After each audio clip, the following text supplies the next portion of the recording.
Bienvenidos. Hoy nos vamos a sumergir en algunos fragmentos de una obra inmensa, Guerra y paz, de León Tolstói. Tenemos unos extractos escogidos que nos abren, unas ventanas fascinantes a la Rusia de la época napoleónica. Exacto. A ver, no es que pretendamos abarcar toda la novela, sería imposible, pero sí queremos sacar la esencia de estos pasajes, ¿no? Ese choque entre la vida personal, las vidas pequeñas, digamos, y los grandes eventos históricos. La búsqueda de sentido. Es que es un tapiz riquísimo. Sí, nuestra misión es un poco esa, intentar extraer las ideas clave, esos momentos que definen a personajes que son inolvidables, y también las reflexiones de Tolstói sobre la vida, el amor, la guerra, todo a través de estas escenas que hemos seleccionado. Pues venga, vamos allá. Yo creo que lo mejor es empezar por cómo nos mete Tolstói en este mundo, en la alta sociedad de San Petersburgo. ¿Te parece? Perfecto, esa famosa escena, la del salón de Anna Pavlovna Scherer. ¿Qué es lo primero que te llama la atención ahí? Más allá de que nos presenta a los personajes principales. Fíjate en el contraste. Es inmediato. Tienes por un lado la superficialidad elegante, casi forzada del salón. Ahí están figuras como el vizconde Mortemart o la deslumbrante pero fría Elena Kuragina. Sí. Y la anfitriona, Anna Pavlovna, que maneja la conversación como si estuviera sirviendo platos delicados, ¿no? Controlando quién habla, de qué se habla. Se toca la política, Napoleón, pero suena más a juego social que a una preocupación real. Y justo en medio de todo eso irrumpe Pierre Besukhov, recién llegado, un poco torpe, hijo ilegítimo, pero ojo, con una herencia potencial enorme y terriblemente honesto, yo diría. Exacto. Su defensa apasionada de Napoleón casi provoca un incidente diplomático allí mismo en el salón. Totalmente. Pierre es como la autenticidad incómoda en ese mundo de apariencias. Y junto a él, otro personaje clave, Andrei Bolkonsky. Elegante, sí, inteligente también, pero con una expresión de hastío, de estar como por encima de todo aquello. Incluso de su propia mujer, la pequeña princesa Lisa. Eso es. Su mirada, dice Tolstói, parece fatigada e iracunda. Es tremendo. Es como si Tolstói nos presentara ya los dos polos, ¿no? La búsqueda idealista y un poco ingenua de Pierre, por un lado, y por otro, el desencanto aristocrático, la ambición más intelectual de Andrei. Dos formas muy distintas de enfrentarse a un mundo que les parece un poco vacío. Precisamente. Y de ese ambiente, un poco gélido de San Petersburgo, los extractos nos llevan a Moscú, a la casa de los Rostov. Y la diferencia es palpable, ¿verdad? Totalmente. La fiesta de las Natalias, madre e hija, es puro caos familiar. Pero un caos cálido, lleno de vida desbordante. La condesa agobiada, con tanto hijo, el conde tan afable, tan despreocupado, los jóvenes. Es otro universo, de verdad. Aquí conocemos a Nikolai Rostov, el impetuoso, que sueña con la gloria militar. A la sensible Sonia, su prima. Y sobre todo a Natasha, que es pura vitalidad. Casi una fuerza de la naturaleza, aunque todavía es una niña. La llaman cosaco, duendecillo. Y vemos ya los primeros amores juveniles, ¿no? Nikolai y Sonia, con esos celos y promesas que se hacen, y Natasha con Boris Drubetskoy, ese beso tan inocente.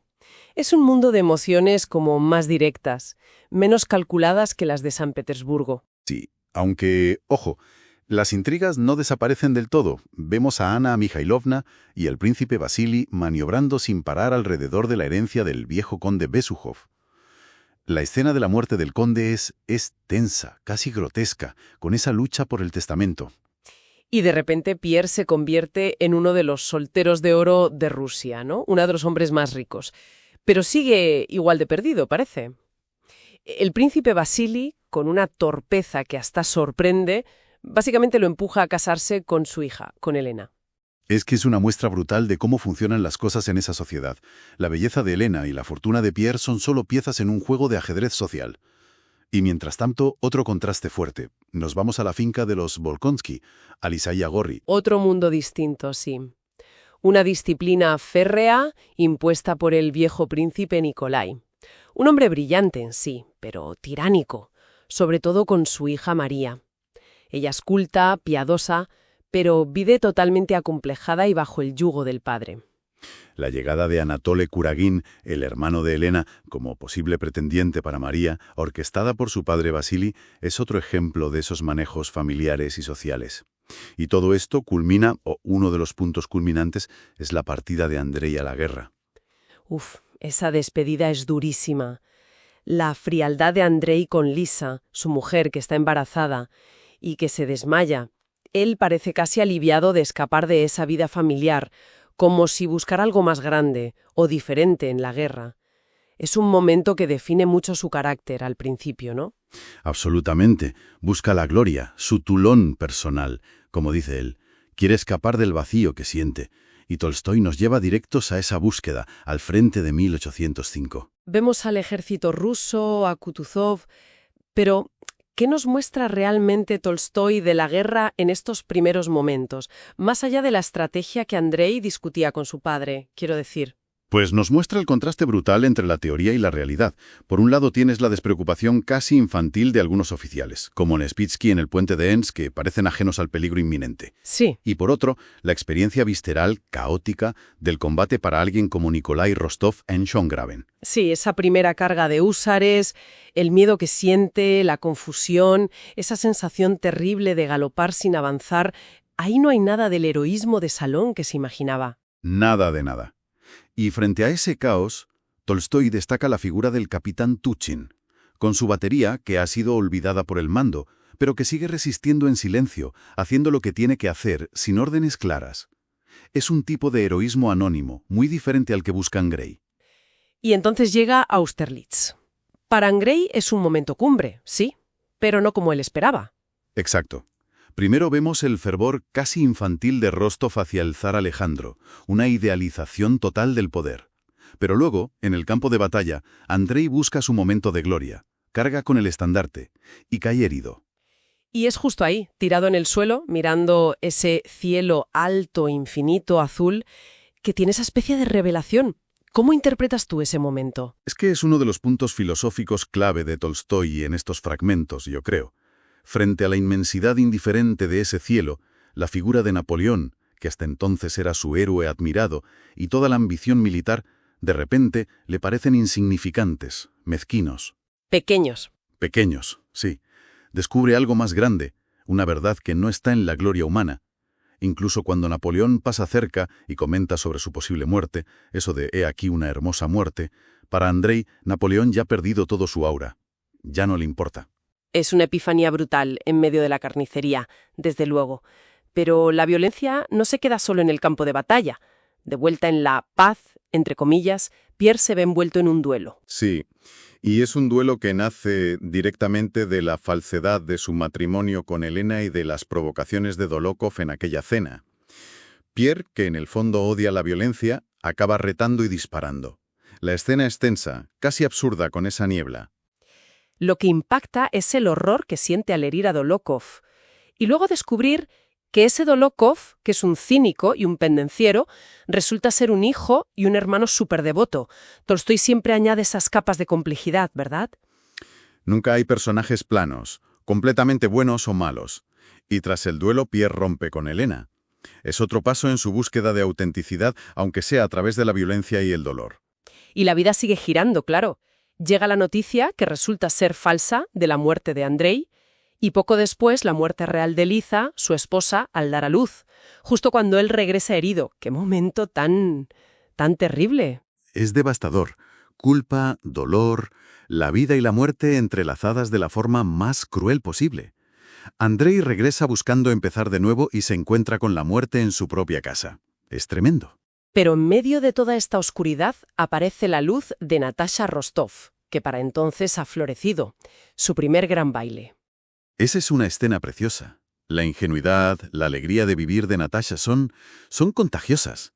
Y allí se reencuentra con Andrei, que parece rejuvenecer al verla. Él, que se sentía ya acabado, piensa, la vida no ha terminado a los 31 años. Y se enamoran. Parece una conexión que redime a Andrei de su cinismo anterior. Le pide matrimonio. Pero claro, el viejo príncipe Volkonsky impone esa condición del año de espera. ¿Por qué crees que Tolstói introduce ese obstáculo? Bueno, quizás para poner a prueba ese amor que parece tan idílico al principio, para mostrar que la felicidad nunca es sencilla. Y también argumentalmente, claro, para dar espacio a que sucedan otras cosas. Como la intervención de Pierre. Exacto. Pierre tiene esa conversación, un poco torpe, pero muy sincera, con Natasha, donde le confiesa que si él fuera libre, le pediría la mano de rodillas. Una confesión que siembra algo en ella, ¿no? Aunque quizás no lo entienda del todo en ese momento. Pierre siempre está ahí, como un testigo un poco melancólico de la felicidad de los demás. Totalmente. Y la espera, claro, se hace larga para Natasha. Sola en Moscú, inquieta, y entonces conoce a Anatole Kuragin, el hermano de Elena. El encantador y peligrosísimo Anatol. Aquí la trama da un giro bastante oscuro. Muy oscuro, sí. Anatole, ayudado por Dolokhov y con la complicidad, parece, de su hermana Elena, seduce a Natasha. Ella es joven, impresionable, está confundida por la ausencia de Andrei, halagada por la atención de Anatole. Y se deja llevar. Planean fugarse. Menos mal que Sonia lo descubre y avisa a Maria Dmitrievna. La intervención de la terrible dragona. Sí, la fuga se frustra in extremis, pero el daño ya está hecho. Natasha queda destrozada, enferma de vergüenza. Y es Pierre, otra vez Pierre, quien interviene de forma decisiva. Se entera de que Anatole ya estaba casado en secreto. Su furia es tremenda. Lo confronta casi violentamente, le obliga a devolver las cartas de Natasha y a largarse de Moscú. Pero lo más importante, yo creo, es cómo consuela a Natasha. No la juzga para nada. Le muestra una compasión y una ternura enormes. Y le repite, de otra forma, aquella confesión anterior. Si yo no fuese yo, pediría su mano y su amor. Ese momento sella un vínculo profundísimo entre ellos dos. Un vínculo que se forja en la crisis, totalmente. Mientras tanto, Andrei, al enterarse de todo, rompe fríamente el compromiso. Y los Rostov, además, afrontan la ruina económica. La vida sigue golpeando por todos lados. Y entonces llega 1812. La invasión napoleónica lo cambia todo de nuevo. Volvemos a la guerra, pero a una escala mucho mayor. En vísperas de Borodino, Andrei parece haber llegado a un punto de no retorno en su visión del mundo, ¿no? Habla con Pierre de la guerra sin ningún tipo de romanticismo. Sí, su visión es muy sombría. La vida le parece una linterna mágica, con imágenes falsas, dice. La guerra es una necesidad terrible. Hay que ejecutarlos, dice de los franceses. Ha perdido toda ilusión. Contrasta mucho con la imagen que nos da Tolstói de Napoleón justo antes. Confiado, recibiendo el retrato de su hijo, arengando a sus tropas, aunque luego tiene ese pequeño gesto de humanidad al apartar el retrato del niño del campo de batalla. Tolstói juega mucho con esas perspectivas cambiantes, y luego nos sumerge de lleno en el caos de Borodino, a través de los ojos de Pierre, un civil metido en medio de la batalla. Es una descripción brutal. El ruido ensordecedor, el miedo constante, la muerte omnipresente en el reducto Rayevsky. Pierre ve caer a los soldados como pájaros heridos. Incluso se lía a golpes con un soldado francés. Es el horror en estado puro. Y Andrei, que está en la reserva, ve cómo su regimiento es diezmado por la artillería sin poder hacer nada. Espera su momento, su oportunidad. Y finalmente, una granada lo hiere mortalmente. Pero incluso en el hospital de campaña, Tolstói le reserva otra revelación. Ve en la mesa de operaciones de al lado a Anatole Kuragin, al hombre que le destrozó la vida, vamos, y le están amputando una pierna. ¿Y qué siente Andrei? Piedad. Siente piedad. Un amor universal, una compasión inmensa incluso por su enemigo. Recuerda el amor que sintió por aquel enemigo moribundo en Austerlitz. Es como la culminación de su viaje espiritual.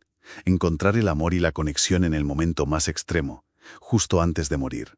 Amarlo todo, amar a todos, piensa. Es increíblemente poderoso, sí. Tras la batalla, que es sangrienta pero indecisa, Kutuzov ordena la retirada. Moscú será abandonada. Los Rostov huyen y, sin saberlo, llevan a Andrei herido con ellos en su convoy. ¿Y Pierre? ¿Pierre se queda en Moscú? ¿Con esa idea medio loca que le ronda de asesinar a Napoleón? Vaga por la ciudad que está en llamas, rescata a una niña, defiende a una mujer armenia de unos soldados y acaba detenido por los franceses, sospechoso de ser un incendiario. Su interrogatorio por el mariscal Davout y, sobre todo, el momento en que presencia la ejecución sumaria de otros prisioneros. Ese es otro punto de inflexión brutal para él. Le rompe por completo su visión idealizada del mundo, sus viejas creencias sobre la razón, la justicia. Pero, paradójicamente, ahí empieza otra transformación interior. El cautiverio. La terrible retirada francesa en invierno. Y ahí conoce a Platón Karatayev. ¿Qué representa este personaje para Pierre? Karatayev es la sabiduría popular, la aceptación serena, la conexión con lo esencial de la vida. Es un campesino simple. Habla casi con proverbios. Haz, Dios mío, que duerma como un leño, cosas así. Vive totalmente en el presente. Para Pierre, que siempre ha buscado respuestas en grandes ideas filosóficas, en libros, Karatayev es una revelación absoluta. Aprende a valorar las cosas más simples, la resistencia humana. Encuentra una paz interior, una libertad que nunca tuvo siendo rico y libre en San Petersburgo. Exacto. Mientras tanto, Natasha y María cuidan a Andrei en sus últimos días, en Yaroslav. Él muere en paz, sintiendo la muerte no como un final, sino como un despertar, como un retorno a esa fuente del amor universal. Y su muerte las une a ellas dos, a Natasha y a María, de una forma muy profunda. Y la guerra sigue cobrando víctimas. La muerte del joven Petya es un golpe terrible para la familia, pero ahí vemos de nuevo la fuerza de Natasha, ¿no? Sí, emerge de su propio dolor, que es inmenso, para cuidar a su madre desesperada. Es una Natasha ya transformada, madura, capaz de una compasión y una fortaleza que no tenía antes de todo lo que ha pasado. Finalmente la guerra termina, Pierre es liberado por partisanos, se recupera de una enfermedad sintiéndose literalmente renacido y se reencuentra con María y Natasha en Moscú. Esa conversación es clave. Pierre cuenta su experiencia, su cautiverio, su transformación, y Natasha escucha. Ya no es la joven impulsiva de antes, escucha con una empatía profunda, con una comprensión.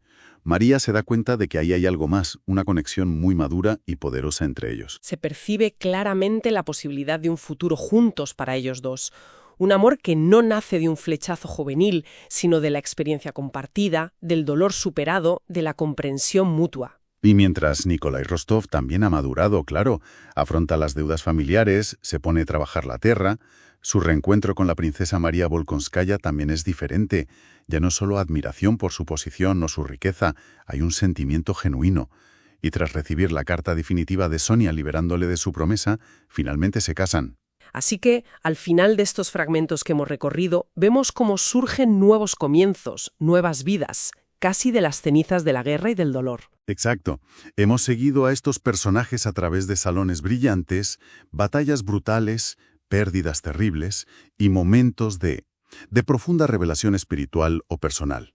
Pierre encuentra el sentido en la simplicidad, Natasha madura hacia la compasión y la fortaleza, Andrei alcanza la paz espiritual en la misma muerte, Nikolai asume la responsabilidad. Tolstoy nos muestra cómo la gran historia, con mayúsculas, arrastra las vidas individuales, sí, pero sobre todo cómo en medio de ese torbellino inmenso, lo que realmente importa, lo que perdura, es la lucha interior, la búsqueda de amor, de conexión, de un sentido auténtico para la propia vida. Las grandes gestas históricas son como el telón de fondo, impresionante sí, pero el verdadero drama, la verdadera paz que se busca, parece estar en el corazón humano, en esas pequeñas victorias y derrotas personales de cada día. Queda entonces esa pregunta flotando, ¿no?, en ese equilibrio constante entre la guerra exterior y la interior que todos llevamos. ¿Dónde encontró Tolstoy y dónde podemos encontrar nosotros esos momentos de auténtica paz? Una reflexión profunda, desde luego, que estos fragmentos nos invitan a continuar explorando por nuestra cuenta. Sin duda. Pues hasta nuestra próxima exploración.